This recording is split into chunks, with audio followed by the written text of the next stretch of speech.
ढोल ग्यारस पर भैरवगढ़ क्षेत्र में स्थित श्री महाकालेश्वर के सेनापति काल भैरव की सवारी मंगलवार को मंदिर परिसर से निकली। भगवान काल भैरव चांदी की नई पालकी में विराजित होकर नगर भ्रमण के बाद वापस मंदिर लौटे। सवारी निकलने के पहले बाबा काल भैरव को सिंधिया परिवार की पगड़ी धारण कराई गई। मंदिर परिसर के बाहर बाबा काल भैरव को गॉर्ड ऑफ ऑनर दिया गया।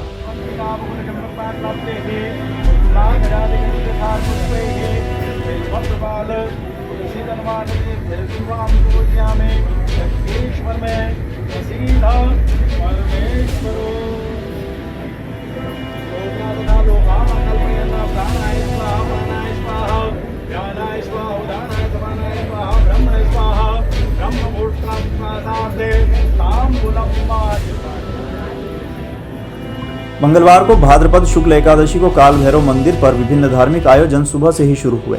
भगवान काल भैरव का पंचामृत से अभिषेक कर भैरव सहस्त्र नामावली का पाठ किया गया। भगवान का दिव्य श्रृंगार कर 56 भोग लगाया गया। सायं 4 बजे मंदिर परिसर में भगवान महाकालेश्वर के सेनापति का कलेक्टर आशीष सिंह एवं एसपी सत्येंद्र कुमार शुक्ल ने भगवान काल भैरव के मुखटे को चांदी की पालकी में विराजित कर आरती की। इसके पश्चात कलेक्टर ने पालकी को गंधा लगाकर नगर भ्रमण के लिए रवाना किया।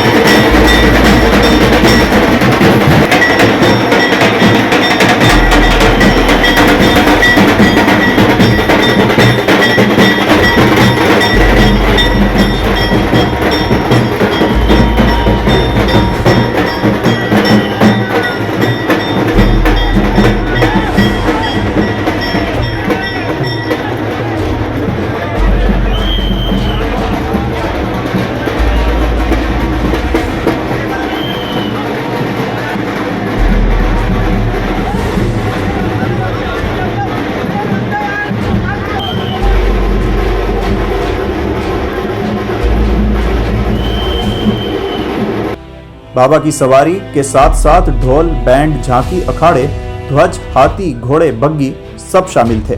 गौरतलब है कि बाबा काल भैरव की सवारी के लिए एक भक्त द्वारा पिछले दिनों ही करीब 10 लाख की लागत से 16 किलो चांदी लगाकर पालकी तैयार करवाई गई है।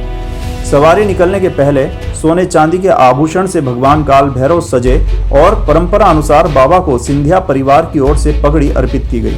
वर्षों से सिंधिया परिवार द्वारा बाबा महाकाल के सेनापति के लिए पगड़ी पहुंचाने की परंपरा रही है।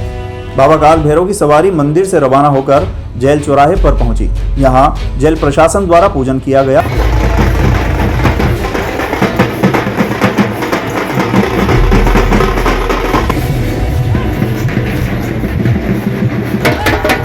इसके पश्चात नया बाजार, भैरवगढ़ नाका, माणक चौक, महेंद्र मार्ग होते हुए सिद्धवट पहुंची। यहाँ पर मां शिप्रा व भगवान सिद्धनाथ महाराज का पूजन किया गया। वापसी में सवारी ब्रिजपुरा होते हुए जेल तिराहा से काल भैरव मंदिर आकर समाप्त हुई। समापन में भगवान की आरती की गई।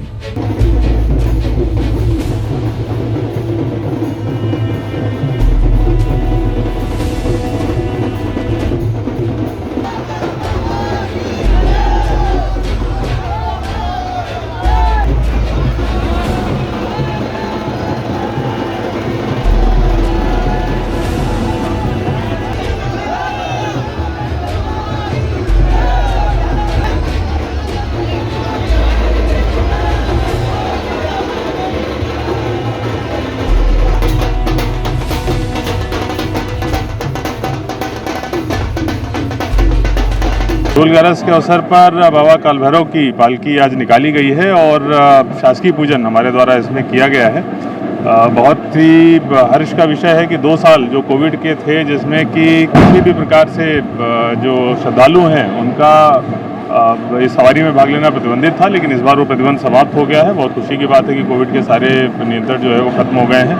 मैं आपके माध्यम से सभी से अपील करूंगा कि त्योहारों का सीजन चल रहा है, हर्षोल्लास के साथ में त्यौहार मनाएं, लेकिन अनुशासन का परिचय अवश्य। क्योंकि यात्रा जो है आज पूजन अर्चन के बाद निकली है और जो परंपरागत रूप से ये अपने मार्ग पर भ्रमण करके लगभग 7:30-8 बजे के आसपास वह पहुँचेगी चूँकि कोरोना की गाइडलाइन के बाद ये पहला अवसर है कि जिसमें है, तो इसमें भीड़ काफ़ी ज़्यादा हो रही है। उसके अनुरूप हमारी पुलिस व्यवस्थाएं लगाई गई है, सभी को कुछ शांतिपूर्वक संपन्न हो इसके लिए पर्याप्त कितना पुलिस बल लगा है सर? यहाँ जो बाबा काल भैरव की जो सवारी है, इसमें हमारे लगभग 250 के आसपास लोग। जेल भी जाती है? हाँ, परंपरागत रूप से जो जगह है वहाँ पे भी जाएंगे, वहाँ भी पूजन अर्चना का कार्यक्रम है। हमने सिर्फ यही कामना की है कि जो कोरोना का जो काल था वो जो निकला है, अब इस तरह की स्थितियाँ दोबारा ना हो, इसके लिए बाबा से मैंने प्रार्थना की है और बाकी सबका कल्याण हो इसके लिए प्रार्थना। ये डोल ग्यारस का पर्व है जो संपूर्ण भारतवर्ष में मनाया जाता है। परंपरा है कि डोल ग्यारस के पर्व पर भगवान श्री काल भैरव जी महाराज की सवारी निकालने का महत्व है। सवारी निकालने का महत्व है और परंपरागत यहाँ पर जो है अधिकारी माननीय जी कलेक्टर साहब आए हैं, यहाँ पर विधिवत परंपरा का निर्वाह हुआ, पूजन हुआ। अब यहाँ से पालकी जेल तिराए आती है, यहाँ जेल अधीक्षक मैडम पूजन करती है परंपरा के अनुसार। अब सिद्धवट मंदिर जाएगी, माँ शिप्रा की आरती होगी, भगवान श्री सिद्धनाथ महाराज की आरती होगी। तत्पश्चात वापस पालकी जो है भगवान श्री काल भैरव के मंदिर आएगी। यहाँ आरती पूजन के पश्चात कार्यक्रम का समापन होगा और संपूर्ण भारत की जगत के कल्याण के लिए बाबा से जो भी प्रार्थना कर सकते हैं वो करना चाहिए।